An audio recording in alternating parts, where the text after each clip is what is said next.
Camera for Donny. Go for Donny. Sound for Donny. Go for Donny. Makeup for Donny. Go for Donny. We're voting for Donny. Go for Donny. Grip department for Donny. Go for Donny. Wardrobe for Donny. Go for Donny. Go for Donny. Go for Donny. Oh my gosh, Bo Stewart, ladies and gentlemen, we have retired Lieutenant Colonel Bo Stuart on the show today. Also, survivor of Naked and Afraid. I even what season was that? That was back in 2015. What do you called for surviving? Season 4, episode 11. Season 4 of Naked and Afraid, episode 11. Bo survived. He didn't only survive; he thrived out in the jungles of Guyana, where we were. Such a fond memory, Bo. So good to see you, dude. Welcome. Thanks for coming on the show. Yeah, thank you. Glad to be here. No, I'm happy to talk about it a little bit. So it's been a while since we've seen each other. So I'm looking forward to catching up and telling some stories. So. I know it's been it's 10. Holy shit! It's like 25. It's been 9 years. Like, yeah.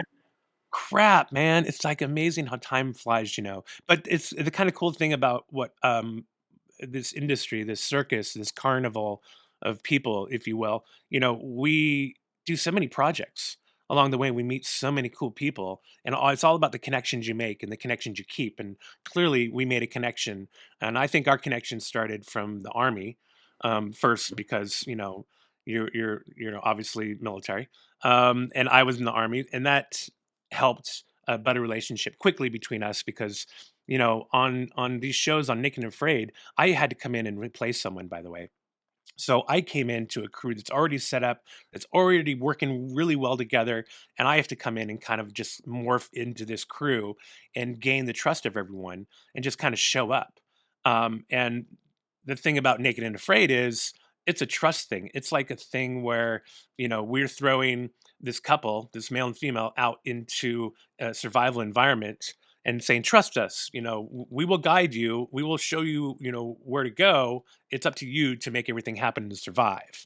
So it's a trust thing. So it's hard to get in there and get that trust. But I felt like we, got there pretty quick when I got to Guyana. Yeah, absolutely. That's when you have a shared background and you immediately have some sort of shared understanding, that an experience that you have together. And that was fortunate. Right? I was like, this guy's in the Army. I'm like, okay, he's going to get what I'm saying and the references that I'm going to throw out. I knew you were going to pick up, and I knew the other people on the crew were not going to pick those things up. It would be invisible to them. And so that's just the unique thing that you have about around other soldiers or people who have been a soldier before, that they come to that shared experience.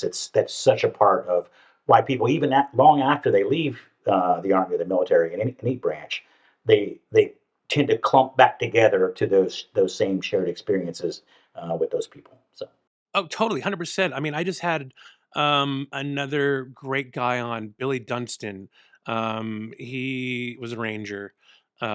He was on a show, Mountain Men Extreme Marksman, I think was the name of it, that we did. And he threw knives. And it was the first time he ever did any competition. But just like you, as soon as we met, I'm like, oh shit, dude, you're Ranger, infantry? Oh, I mean, we're bros. And Right. then it's like the instant connection. And it's that arc throughout the whole shoot where, you might rib a little. I guess it's less with Army than with other branches. Yeah. I'm sure it is with you too, because it's still a brotherhood, a sisterhood, if you will. But man, you take the piss out of each other any chance you get. Yeah, of course. So tell me, so what year did you join? And just give me a brief little arc about your military career, because we're going to get into it on Switchy Channel too, because there's so much to talk to you about. Yeah. Pretty storied. Give you a little background how I got there. So I grew up as an Army brat. So my father was in the Army as well. So he commissioned as lieutenant when I was like 7 years old. So like I remember exactly all the things that he did, the different jobs that he had, all the military posts that we went to, and I was like, Dad has a cool job. It's fun. Like I want to do that. And then so in high school, I joined ROTC. I had a great time, or junior ROTC, and I had a great time. I had two great instructors. Both of them were former Green Berets. And my dad was a Nice. Ranger, and for those of you who know, there's a rivalry between the Rangers and Special Forces soldiers. And so my dad had always talked, derisively about, you do want to be a Special Forces guy. That you got long hair, they're ill disciplined, which when you're in high school, you're like, well, that stokes Yeah. my interest even more now that Dad Yeah, says. exactly. That's what I want to Yeah. be. Yeah, and then I had these two great role models who encouraged me. They're like, "Hey, if you enjoy this, you can go to college on a scholarship, on an Army scholarship." And they had that my freshman year. And they trotted out some the previous years people who had a scholarship, and they would announce it like, "Hey, this person's going to the University of Georgia, and this scholarship is worth $110,000." And then my eyes are popping. I'm like, Damn. at the time, my dad's a captain in the Army. He's not making diddly squat. And I was like, $110,000 scholarship. I'm like, you have my attention. Yeah. And so then after the presentation, I went to the instructors and I said, "Hey, I'm really interested in one of these scholarships. Can you tell me more about it?" And they were like, "Absolutely." So they sat down and gave me a list of all the things that I needed to do. They were like, "You need a letter in every varsity sport that you can. You need to have a 3.5 GPA or higher. You need to join every school club Damn. that you can." And I was like, I taking notes. I'm like, okay. And then I just went and did everything that they told me. So I lettered in 4 sports in high school. My GPA was good. I joined all the clubs. I did all the things that they told me. And they were absolutely right. I got a scholarship. And so at that point, you could pick any school in the U.S. that had Army ROTC. And so I was like, I'm in. So I signed up. I went to college. My first year, I went to the University of Tampa, and now I ended up graduating in Korea, which was a very unique experience. My last 2 years. So we were at Fort Benning, Georgia, for my freshman and sophomore year. We moved Oh, to Korea. geez. Oh, I'm so sorry. Oh yeah, no, it was awesome. It was completely awesome. So I get there in 1987, and I graduate in '89. Well, the Olympics were in 1988 in Seoul, and my high school Oh, was in wow. Seoul. And so they canceled or they delayed the start of school for 2 weeks so that the students could all experience as many Olympic events as you could. And I loved it. I watched baseball. I was a huge baseball player, so I watched a whole bunch of baseball games. Jim Abbott, the one armed pitcher, was pitching for the Yeah. Olympic team, and it Oh, was wow. awesome. We saw I saw a bunch of baseball, basketball, volleyball. It was great. But anyway, yeah. So it was an awesome time to be overseas, and that was my first experience to another culture, to something completely different. And it's like when you go to the Orient, it's not like going to Mexico, right? Right. It's a whole different thing. It's not like What kind when of you get culture shock were you talking? Where are you from, Bo? Where are you from? And well, then, I'm an Army when you're brat. coming, so you're coming from Benning then? Yeah, at the time we were at Benning, but I had grown up everywhere. We before that we were in Jeez. Hawaii, and so I Wow. grew up for 3 years in Hawaii.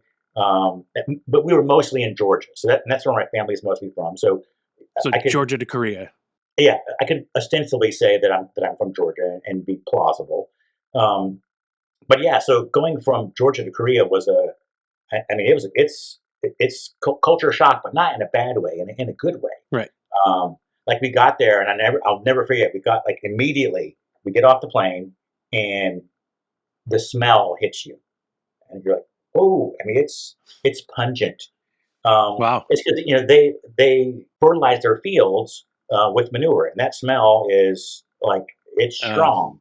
And the smell of kimchi, the Korean cabbage, Mhm. permanent cabbage, is everywhere. You can smell it everywhere you go. Wow. There's no getting around it. And that was new for me. I was I didn't grow up on a farm or anything, and so that part was eye opening. And then not being able to read, because everything's written in Hangul. So Oh, if yeah. things were written in the Latin alphabet, at least you could make a guess, right? You can look at it and be like, okay, I kind of know what that is. But when you're looking at Korean, Hangul is their language, and you look at it, it's indecipherable. It is not. You're looking at it, and there's no hint, no clue for you to figure out what this place is. So Wow. very well different. before Google Translate. Yes, absolutely. But yeah, so I graduated there, got the scholarship. I went to the University of Tampa primarily because they had a great brochure. Uh, because there was no A internet back great then. brochure. Yeah, so there was no internet. So after I got my Yeah. scholarship, all these schools, smart universities, they get a list of the Army scholarship winners for that year, and they send you their brochure, trying to convince you to come there Smart. because you're a fully Smart. funded student. Like your tuition Yeah. is being paid by Uncle Sam, so they want you to come to their university, right? Um, and Korea is a pretty cold place, and I was like, I was tired of being cold. I'm like, you know what? I want to Yeah. go to somewhere where there's a beach. And so the University of Tampa in Florida and the University of Miami, both those schools, and they still do to this day, if you bring your ROTC scholarship to the school, they kick in room and board. And I was like, Damn. this is great. Damn. I can go to college for free. I'm like, I'm in. So I sat there and I had the Tampa brochure and the Miami brochure, and I was like, and Tampa, if you've ever been to the University of Tampa, they have these, these onion dome shaped buildings on Plant Hall, and it's gorgeous. And I was like, man, that place looks like Turkey or something, I was like, oh, I'm in. I'm going there. So I go to the University of Tampa. I get there, and I love it. It's a beautiful spot. I did what all freshmen do. I go crazy partying with all my friends. But it was also fairly disciplined because they had a really good ROTC department because everybody who was basically almost everybody in the ROTC program were scholarship winners. So all these people were athletes, scholars. They were smart, And so I enjoyed it. But we went to a competition, RTC competition called Ranger Challenge, and it's like the Oh Army yeah. sport, And Yeah. so, and I was on the team. So we go to this competition, and we get crushed by North Georgia College. It's a military school in Georgia, and actually, some of my friends from Fort Benning, they had gone there, and I knew them.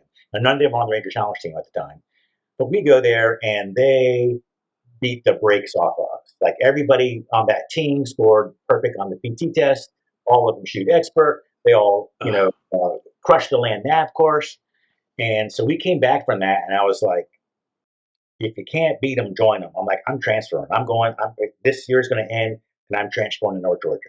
And that's No what I did. kidding. So this Wow. school ended, the year ended. I transferred. I went to North Georgia, and best decision I ever made because I got there and I was only there a couple months. I met my future wife. I was a Oh sophomore, she wow. was a freshman, and so we dated all through college, and then I graduated, joined the Army, and we're still married today. And now we're 27 years in the Army, and this year will be 31 years that we're married this summer. So. Congratulations. Wait, you're still active duty? No, I retired in 2020. So Oh, that's what I thought. I was like, wait. I thought you retired. Oh man, that's so awesome. Congratulations. And just from hearing that story tells me about your character, about always wanting to be better and do more. And that's probably why you ended up in special forces. yeah, absolutely. Like if someone puts a challenge in front of me or something like like, hey, this is difficult, it makes me want to do it. I'm like, oh, it's hard. Well, okay, sign me up. Like I'm in. I want to try. And That's that's so exactly rad. how I So got to special forces. I was in the infantry, and it's still this way for officers. You have to do 4 years in your own branch, and in my case, I was in the infantry, and so I did 4 years in infantry. the infantry, and then a recruiter came around. Like literally, they have a recruiting team that goes around and recruits special forces soldiers. They came to Fort Drum, which is where I was stationed at the time, and they say, hey, there's going to be a briefing at the post theater about special forces, and I'm like, okay, let me go check it out. And so I go see the briefing, and then after I saw the briefing, I was like, oh, I'm in. Like, sign me up. Like, I'm going to do this. So yeah, And how I long signed up. after did you? Now I did I worked for a company and we did some fun shows back in the day. One that kicked it off was 2 Weeks in Hell, which I want to ask you about. And then the others were Surviving the Cut. That was the name of the show. It is, I think it's a Discovery show where we had crews that would go in bed with specialty warfare schools. And it was a lot of fun. And it was good seeing them what actually happens in the attrition rate, and seeing our crews being able to sometimes keep up with them and a lot of times not, but it's really cool. So going back to 2 weeks in hell, I mean, from what I saw on camera and what our company documented, I mean, 2 weeks in hell, it's hell. It's hell.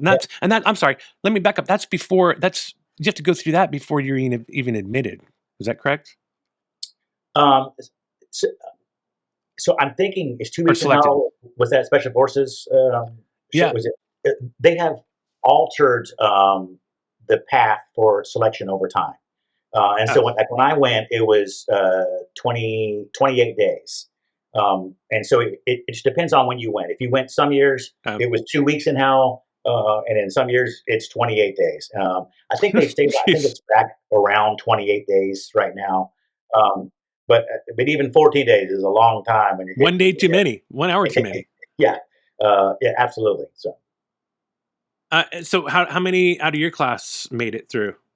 I mean, I don't remember exactly, but I mean, the attrition rate was pretty high. I think we probably had almost 500 people. I think we were like 470, 90, somewhere in that range.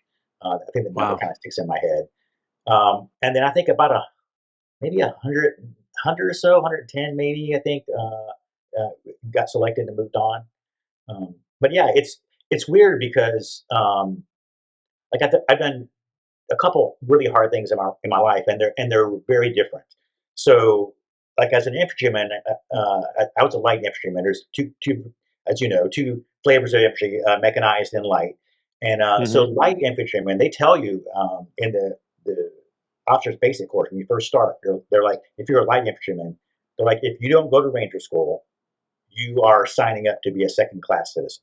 Like that, and that's just the way. That's how you're going to be treated. You're not going to get the good Yep. jobs. That's just the way it Yep. is. And so I'm like, okay, I got it. And my dad's Rangers. I was going to go anyway, but it just added some motivation to be like, hey, if you don't pass this school, you're signing up for all the You're shit shitty on. jobs. Yeah, and I'm like, nope, not me. So I go to Ranger School, and I recycle one phase. They don't have this phase anymore. We had desert phase back then, but I recycled desert, and but I graduated, and that was I was there for in Ranger School for 103 days. Wow. Now, you're not getting your nuts kicked in all the time, but most of the time you are. Because there were some cycle breaks and days where they have to give you sleep, like when you're doing a parachute jump and stuff. But that was a different kind of suck. It's like a grinding, like the instructors are trying to make it difficult on you. They're doing things to make it hard because they want people to quit. They want you to show grit, and they want you to persevere under these demanding circumstances. And so they're showing up, they're smoking you, making you do push-ups. Hey, these three guys are dead. Now you got to carry them for a couple hundred, a couple thousand kilometers. Hey, this 3K. Now you got to carry a body, which takes a lot of people, and someone's going to carry Jeez. all the gear and his all his stuff. Um, so they're trying to make it hard. In special forces selection, that is completely the opposite. And it's not that they're helping you; they're not helping you in any way, but they're also not doing anything to make it harder. The way they've designed the course is hard enough. They don't have to yell at you and smoke you and be like, do this, do that, with the exception of like a couple of hours. And it comes in all the clips. I'm sure you filmed it. When we do the log PT, when you're doing it over your head and rolling in the pit and doing push ups and low crawling back and forth. And that's just, they're just doing a check to see, all right, who's not going to. And then I think very few people quit when we were doing that. But the hardest part about special forces assessment selection is that the bulk of the time you're by yourself. So like it's pretty simple. And looking back, I really love the concept of how they run it. So in Ranger School, like there's instructors there, and they're always yelling at you, and you're in formation, and they're smoking and stuff. Special forces selection is completely opposite of that. They'll come out, they'll make an announcement, and they'll say, take all your instructions from the whiteboard. And outside the barracks, there's a big billboard, so whiteboard, and they go out there and they write the instructions on there. And it's like formation, 04, rucksack, 60 pounds, weapon, LBE. They may list a couple other items, and then like that's it. So like okay, and so no one comes to wake you up. No one is going to smoke you or whatever. So at 04, if that was formation time, the cadre members will come out and they'll start giving me instructions. And if anybody's late, like you come out of the barracks, you overslept or you were 5 minutes late or whatever, they're like, hey, go to. We were in kind of like these Quonset huts. They'd be like, go to hut number 4. Like you have just self-selected. The instructions are on the Oh, board. You didn't follow them. You obviously don't want to be here, and so they're just gone. And so you learn real quick, wow. like, hey, they ain't fucking around. Like when they they put the instructions on the board, they are serious about it.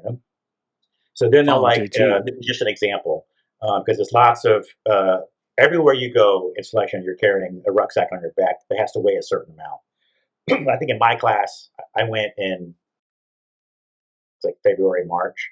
Um, and I think our rucksack was 58 pounds, and they change the weight all the time depending on weather conditions or whatever. But I think for us, I distinctly remember 58 pounds, but that's dry, right? So you don't get your rucksack 58 pounds with your water in it because during the day you're going to drink your Yep. water, and they're going to stop and say, put your rucksack on that scale, and you put it on there. And if your rucksack is 55 pounds, Oof. see ya.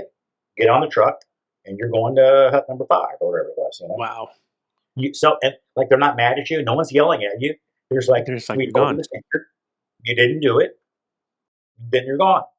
And some people, you could tell a lot of people were freaked out by that. They were accustomed to being told what to do and yelled at and taking motivation from that.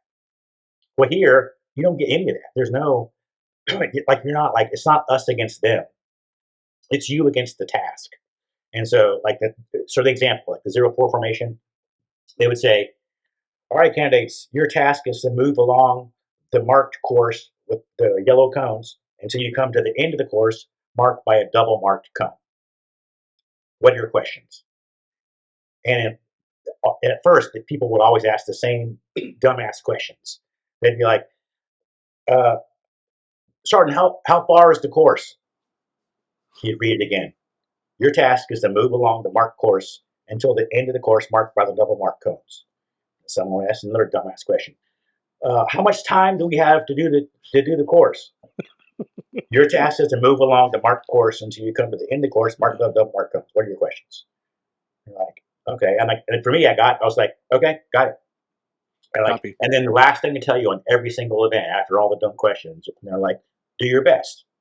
And they mean it, but they mean it in like a very mature way. It doesn't mean take off at a dead sprint. They didn't bring you here to do a dead sprint. So you have to figure out like what pace can I sustain at my fitness level, in my experience, for this course that I don't know how long it's going to be, but I know it's going to be more than a couple miles. And so you go do it, and that methodology is the same throughout the course. And so that day may have been a road march. The next day is a run. Like they put the instructions. Excuse me. They put the instruction up there, and it may be PT gear. It may say, hey, PTs, 2-quart canteen, 06. And it may be a run, or it may be an obstacle course, or it may be whatever. And they give you the same thing again. They read the instructions to you. Do your best on the course, blah, blah, blah.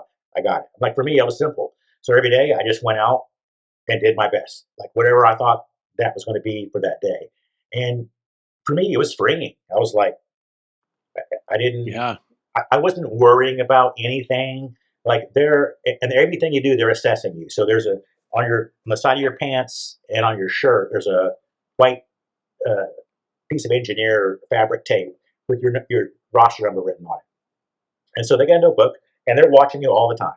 Like, if you're doing something you're not supposed to or whatever, or something that's questionable, they're just writing it down. Like roster number 1, 2, 3, sleeping when he's not supposed to be asleep, Oh, or resting when he's not supposed to be resting, whatever it is.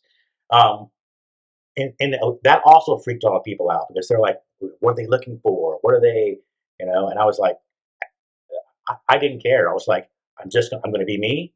and I'm going to do my best. And I was really confident that I was going to make it. I wasn't. There was only one time, I'll tell a story later, but where I thought, shit, I'm going to make it.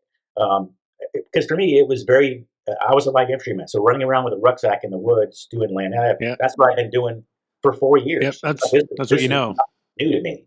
Um, Yeah. but what they're really judging you on, and not in the individual events. So then they bring together the team events.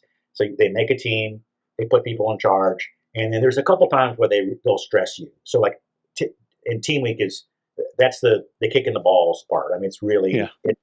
it's crushing. So you show up and you kind of know where you are in the course because everybody's been collecting their own intel on the course, trying to figure out where it's going to be. And everyone knows there's a week coming where you're just going to do difficult events the whole day. And it runs like this. Typically, you show up at the formation with your rucksack, weapon, and everything.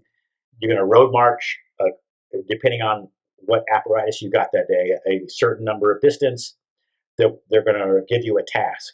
And it may be like carry a Jeep or move a Jeep with 3 wheels, or move these 6 telephone poles, or move these 8 boxes of artillery ammunition boxes full of sand, or a downed pilot that's a duffel bag full of sand with a stretcher and some pipes. So you road march there. They put somebody in charge. That person is tasked with coming up with the plan and briefing the team on what we want to do and giving instructions and supervising while you do that task. And so that's when they're really looking at how do you work with other people? How do you give instructions? And how do you take instructions? Because somebody has to be in charge. And here, there's no rank. Like, I mean, everyone kind of knows. You can look at each other and know where they're from, because there's no badges, there's no rank, there's no nothing. You're just a candidate. And so they're looking to see how well do you work with others when you're not in charge. Are you super bossy? You're like, hey, that plan's stupid, change that. Or and some of that, they want you to do that, right? If a team leader is doing something really dumb and it's causing the whole team to suffer, and somebody has a solution, they should speak up. And if they don't speak up, and this team just continues to do stupid stuff, it looks bad on the people who are there, because you're like, none of you had the balls to say this was a dumb idea and then we need to do something different. Because like we had, and this is the oddly enough, the event that I almost washed out on. It wasn't just me; it was a whole bunch of us. This is like the last day. Team week's like 7 days, and the very last day we had to carry, I don't know how many it was, like 15 or 20 water cans over a couple thousand meters of a course, right? And so the guy who was in charge, we were almost everybody had to carry the 2 water cans. So you got your weapon slung in your rucksack and everything else. You were carrying these 2 water cans in your hand. Well, his idea was that we would like march kind of in unison, not in a parade, but we would all like take slow measure, not slow, but just regular measure steps for 100 meters, and then we would set the cans down, take a break. Some of us had 1 can and some of us had 2 cans, and you got to kind of figure out that rotation, because actually carrying 2 cans is easier than 1. Yeah, Because balances you out. Yeah. on either side you can balance, but if you're carrying 1, it's like now you're really getting smoked on one side, or you throw it up on the back of your rucksack and you're trying to balance it. And anyway, but he was going too slow, and all of us, our grip strength was just getting killed because it took so long. We spent so long carrying the can, and I was one of the ones that the instructor came to me and said, "If you drop that can one more time, you're out of here." And I was like, son of a bitch, I'm about to get bounced because my grip strength, I can't hold this can anymore. Somebody else had a good idea and said, hey, instead of moving so slow, let's just sprint for 100 meters, set it down, and then let your hands rest and then do it. And then we did that, and then we doubled our speed. Like, Wow. because now you only had to carry the can for like 10 seconds. Well, before, we were doing that same distance, but it would take a full minute. And so you were holding Double a can time, for yeah. a minute as opposed to holding a can for 10 or 15, whatever it was. And as soon as we did that, like it picked up, and all of us were like, oh, thank God this guy had a better idea than the guy who came up with the plan. So yeah, Wow. and it's stuff like that and that's what they're looking for. So when they're looking for people that guy, I'm sure, got a pot. Someone was like, "Hey, this guy spoke up. He saw the problem. He had a better idea. He wasn't afraid to tell the guy, but he wasn't a dick about it. He wasn't like cussing him out and saying, 'Hey, you're an idiot.' He just gave constructive criticism and said, 'Hey, let's try it this way.' And then the whole group benefited. The team leader benefited. The guy who made the suggestion benefited, and I benefited because I was the next guy who was going to get bounced because I couldn't carry the cans for that length of time. So I wish production would adopt that and run with it and collaborate more, because it seems like when you're on set you have so many different cogs for that wheel, and when those cogs are really working well together, that wheel rolls smoothly. But when it doesn't, they don't take that advice, then you're just like, fuck, well, I guess we're going to do it your way. It's a dumbass way to do it. But I really wish they'd adopted that way, but yeah, that would and mean they'd it's have funny because elite people. yeah, yeah, no, and that's the difference. And this is the part that I love. That I am very happy that I chose a career in special forces as opposed to the conventional army. So I'd spent 4 years in the conventional army doing conventional army stuff, and that kind of feedback, um, that kind of critique of leadership is not as accepted as it is Hmm. on a special forces unit. Um, it's just it's much more collegial and a team effort. It's not a super rigid structure where like uh, you know this is the only guy who has good ideas and everybody else just shuts up and does what they like. That mentality would not work on a special forces team because you have these people who are smart, they're independent, they're capable, and you Yeah. should be listening to their input if you're a smart leader. But some people they can't take that kind of input. And luckily, special forces community generally, and we're not perfect, but generally, most everybody in that community is really good about that. And that's it was refreshing. I was like, Uh, this. It was a breath of fresh air. It was like this. These are the kind of people that I want to be around. So, and it's promoting teamwork, yes, right? it absolutely. Like, Teamwork. I mean, yeah, the other way around, with the conventional army, where you're saying the infantry, it's not really promoting teamwork. They try to say they are, but it's just such a broken, structured out system. It seems like, because I'm thinking back to my time, in the infantry, and you're right, we had some really not too bright people in the infantry. I mean, I was in the infantry because I was a dumbass and didn't take the ASVAB seriously, so I scored pretty low. And they're like, "Oh, guess what? Put those boots on. You can go walk." Um, yeah. but I do see what you're saying. I mean, it's a different type of leadership, um, a different type of soldier altogether. Yeah, it is. And it has changed a lot since I was there. When I came to special forces, I was the youngest guy on the team as the team commander. So I'm in charge. I think I was 29 years old when I became a Dang. detachment commander, and I had one guy who was within 1 year of me. One of my medics was 20. He was also 29. He was like 6 months older than me, 6 months younger, one or the other. But yeah, so you're like, and they're all more experienced than me, right? I have 4 years in the army. Most of them, your team sergeant's got 15 years in the army. He's been doing this gig, and so it's like, hey, you need to do a lot of listening and not as much telling people what to do and learning and Right. figuring out your role. And you have your role, but we have very defined roles. So these are the things that the detachment commander, the officer, is supposed to be doing, and those guys are going to help you to make sure you do them because one, it benefits the team, and it Hmm. gets that mission done. But it was much more of a collegial environment than it was in the infantry. And you show up where it's a very structured and regimented, and we didn't have any inexperienced soldiers. So everybody on an ODA is very experienced. And that's different now because of the 18 X-ray program, and we can talk about that later. But they changed the model for how people get in, and it's because the army has shrunk and the recruiting is harder. And so they came up Yeah. with a model that let people come in off the street if they had, I think it's like 2 years of college, or they're 22 years old, and so now you get guys, and the bulk of people on special forces team now are very young. Now they're very capable and they have a great training pipeline and they're great dudes, but they're young and there's no getting around that. And that's a different model than the one that 30 years ago for me than it is now. But things have to change and it has to change for a reason. So, Do you think, man, I remember we were trying to do that show that it was such a good idea, I thought, of something similar to what they're doing now, that Special Forces show that it's on network TV. Um, they're bringing celebs in. I thought it'd be cool to bring just regular Joes in, those armchair quarterbacks who think that they can do it and bring them in and Yeah. see how they can go. But have you seen that the Fox show, the Special Forces show? And any thoughts on that if you have?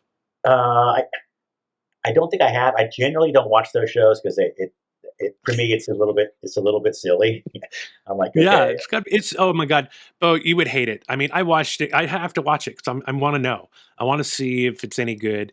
And I don't know. I don't want to talk bad. It's not the greatest. Like they put bags over the celebrities' heads when they have to move them around into this interrogation room just to talk to them about what's going on. Just stuff like that. It's kind of yeah. weird. But my patience for those kind of shows are limited. Which, well, oddly enough, that's one of the reasons why I was attracted to Naked and Afraid. I'm like, hey, this is like no one's giving you instructions. You're not having to do a silly game. Nothing. It's like, okay, hey, it's just you against the elements. And I was like, well, sign me up. I'm game. Production for Donny. Go for Donny. Locations for Donny. Go for Donny. Habitat for Donny. Go for Donny. Hey, Donny, what the hell are they doing?